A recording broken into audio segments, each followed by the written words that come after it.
Ladies and gents, this is the moment you've waited for. G'day and welcome. This is the Hunting Republic podcast. The podcast where we discuss all things hunting and outdoors.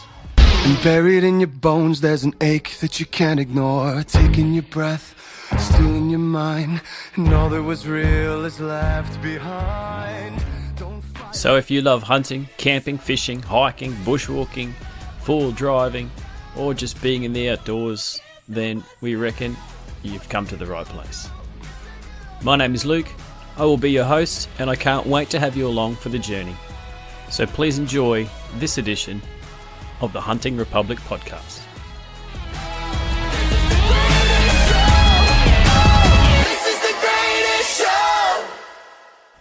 Well, team, welcome to today's podcast.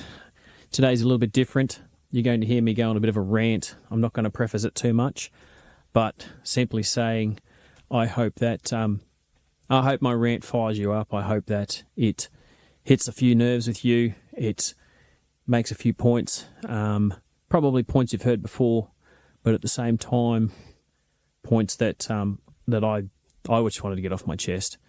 So my first podcast for 2024, bit of a solo effort on the Hunting Republic front here, and it's good to be back on the airs and the airways, and good to have you guys tuning in for a listen. So, short episode today, only 20 odd minutes of me ranting, and sit down, strap yourself in, and get in touch. I'd love to hear your thoughts on this particular topic, so hit us up on the socials, and I'll talk to you soon. See you at the end, guys.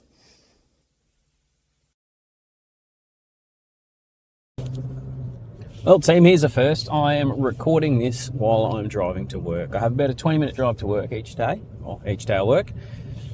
And today I'm recording this because I have just spent time last night, time this morning, defending my position against animal cruelty, against inhumane treatment of animals, and against unnecessary suffering.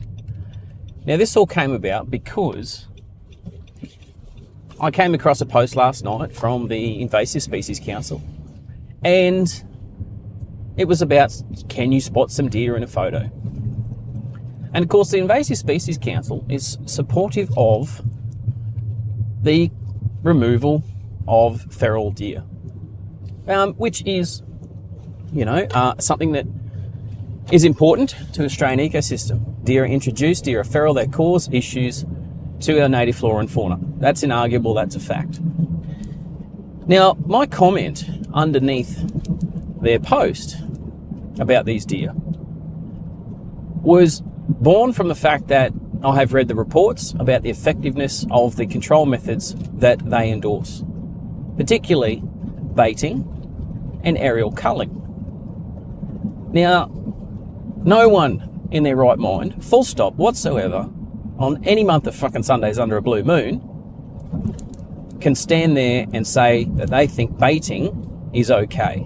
Baiting as a practice is inhumane. It is exceptionally cruel. It is an horrific way to die. And I pull people out of motor vehicle accidents. I've seen many horrendous ways to die on that front alone. You do not need to tell me that baiting is an acceptable way to cull an animal, to inflict it to a horrific period of pain and suffering before it is ultimately, dead. Nobody should inflict that or wish that on anything.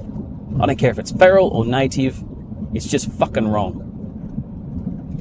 The second part of my comment was based on the lack of efficacy and of aerial culling. Now, the median number of shots fired into deer, as per the government report in Victoria, is 7. 7 shots per deer. Now, some tree-hugging hippie frog lover just now has tried to tell me, that's because they're following up to make sure the animal isn't suffering. Well, it already is suffering, bud. You've already just put 1 or 2 or 3 rounds into it, and it's not dead. It is suffering. The countless hours, the money, the time, the effort that hunters, bow hunters, rifle hunters put into perfecting their craft so that their first shot is as possibly humane as it can be is ridiculously high. The responsibility that the vast majority of hunters, certainly the ones I know, take to effecting that first shot as a clean, humane kill to inflict as little suffering on those animals as possible is unfathomable. Hunters spend hours and hours and hours and hours and hours and thousands of dollars and effort and reading and learning and getting coaching and all these things simply because they have full respect for the animals they hunt. They take full responsibility for making sure they can, as humanely as possible, dispatch that animal. Now, I don't care what anyone tells me. The shooters from choppers, yeah, they do the same thing. Well, cool story, bud. They might. At a bench, at a range. But if you have to, as a median number, put 7 shots into a deer, that means there's half of those deer have more shots in them. Imagine if we, as hunters, publish those sorts of numbers. Oh yeah, the average hunter, the average deer that's taken by hunters has 7 arrows in it, has 7 bullets in it. Sorry, the median, not the average. Imagine the shit that we would cop. Imagine what would happen if that was published in official government documents and published on the internet for all of the public of Australia to see. Now, I simply posted those 2 things. I asked questions, actually. I didn't make comment. I asked questions. I said, as the Invasive Species Council, are you going to condone or use baiting or condone the use of aerial culling, both of which, as per evidence, inflicts cruel and inhumane suffering that is unnecessary on these animals? And the comments I've gotten about me being anti-removal of ferals, or me being pro feral horses in the Victorian High Country, and the decimation they do to the marshlands and the frogs that can't be found anywhere else in the world, and I suppose all this shit about that I don't want to see the animals controlled. That's not the case. And the fact that I've spent more than 30 freaking years in the bush doing it for myself and driven tens of thousands of kilometres, have spent tens of thousands of dollars, introduced hundreds and probably thousands of people via forums back in the early 2000s to a pastime where they're doing the same thing. Yet these jokers turn around and say, oh, you wouldn't have a clue. You've got no idea. Right? Some frog-loving tree hippie who writes books about frogs. I mean, for God's sake, get your face out of the marsh, mate. Look past the terrarium on your freaking desk. And you tell me I've got no idea about the harm caused by deer and horses in the wild just because I don't want them exposed or to suffer when they're killed. How can anybody at all read that comment and think that it's okay when someone is only objecting to the suffering of animals? And then they turn around and have the gall to say, oh, you obviously don't love, our native animals. Well, fuck off, mate. Like, seriously. Take a walk off a short plank. People who do what we do are passionate about our native animals. They're passionate. We sit in the bush and we watch and we enjoy and we soak it in. We love it. It's what we live for, to be in that bush. And we're there and we do our bit to help and we get to be immersed in it and experience it. And it is something like these, just people who can't read and comprehend, that for whatever reason, it seems that you're against cruelty to animals and you make that as a statement by asking questions about what the Invasive Species Council condones and the methods they're going to use. And all of a sudden they can't see past their nose to understand that you're someone who wants to see these feral animals controlled for the good of the Australian bush, You just want to see it done in a humane and ethical manner. It dead set. It blows my mind. Absolutely blows my mind. I cannot.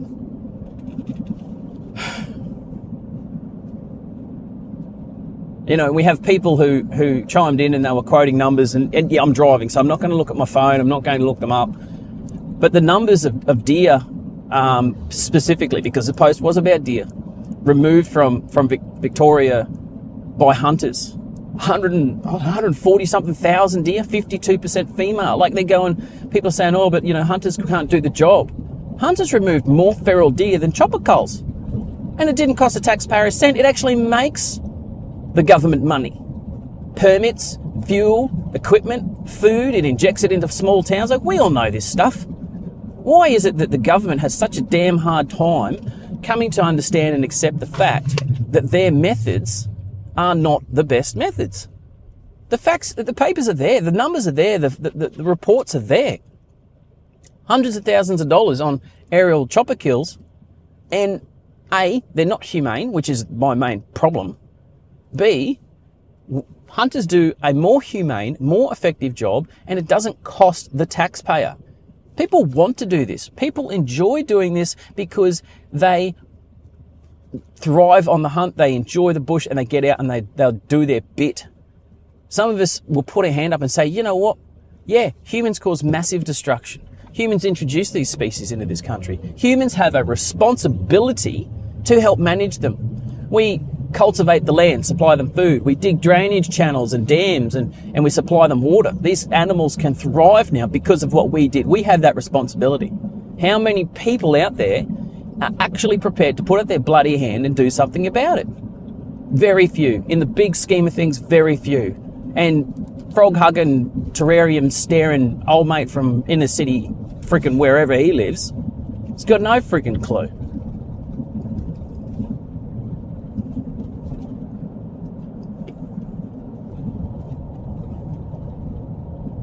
So yeah, blows my mind. It blows my mind, people, that you can have this position. I am anti-animal cruelty. I am pro-management of ferals. I am accepting of the fact that the number of these animals, from the smallest bug, cane toad, whatever, to the camel, the buffalo, and everything in between that we have introduced, we won't remove them all. It's way past that. This country it's never going to happen. There's too many.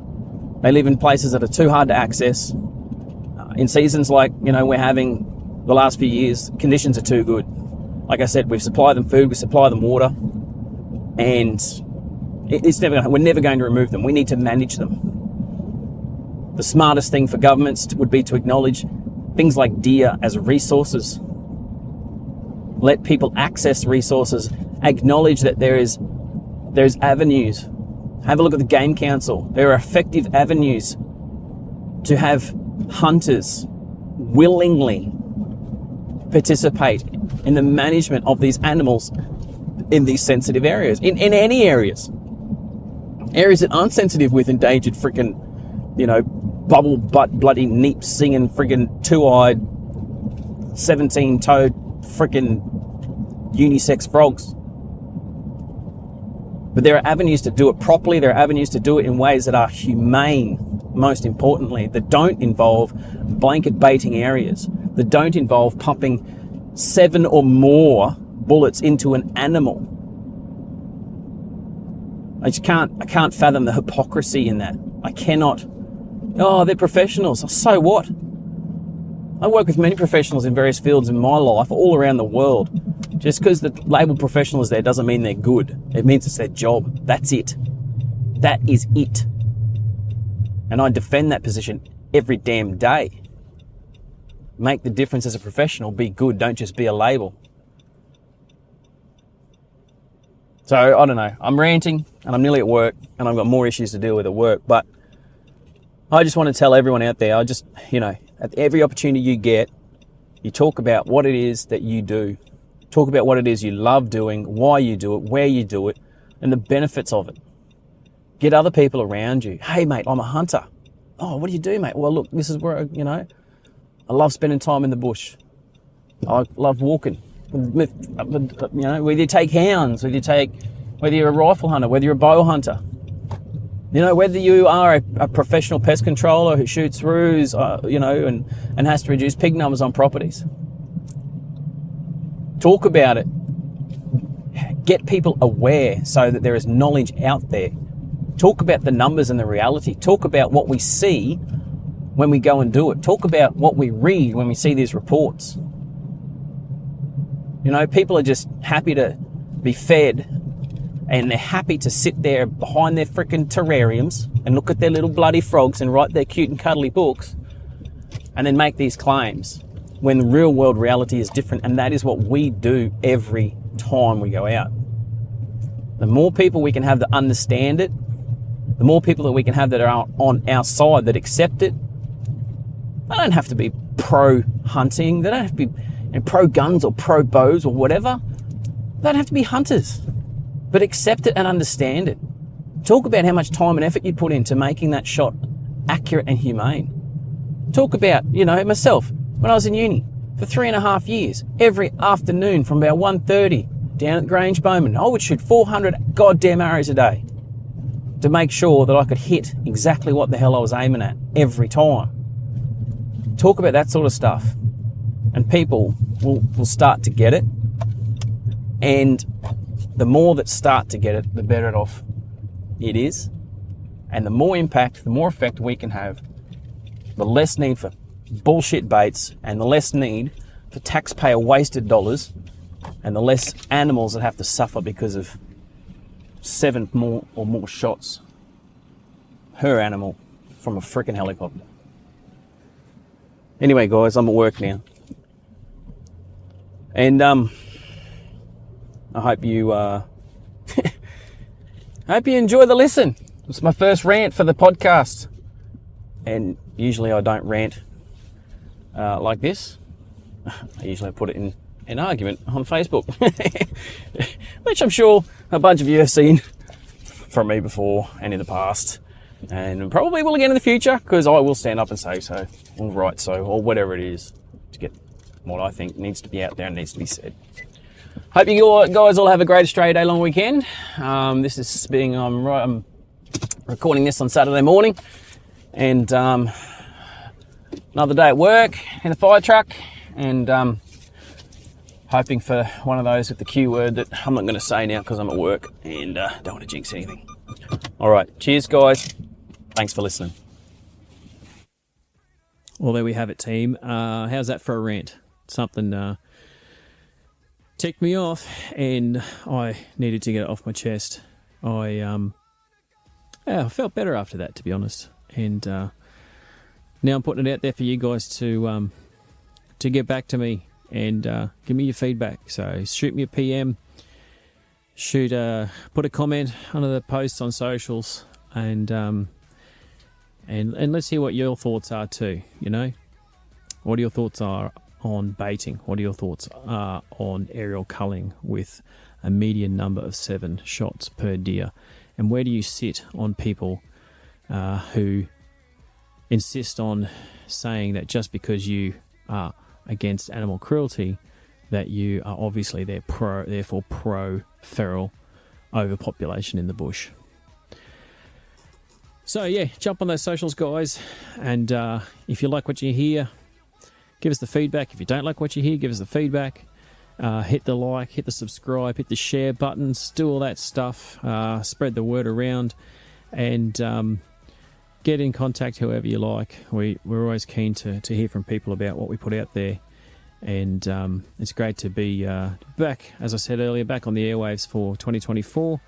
It's been a bit of a while since our last episode, which was recorded in Colorado with my mate Rog back in episode 5, and yeah, good times back then, and back in the real world now, back at work, as you heard, back at home in Bundy, and in the heat and humidity. I hope everyone had a fantastic Christmas, enjoyed their weekend just gone as Australia Day, and looking forward to bringing you more episodes in the future. So Cheers, guys. Thanks for tuning in. Catch you again another time.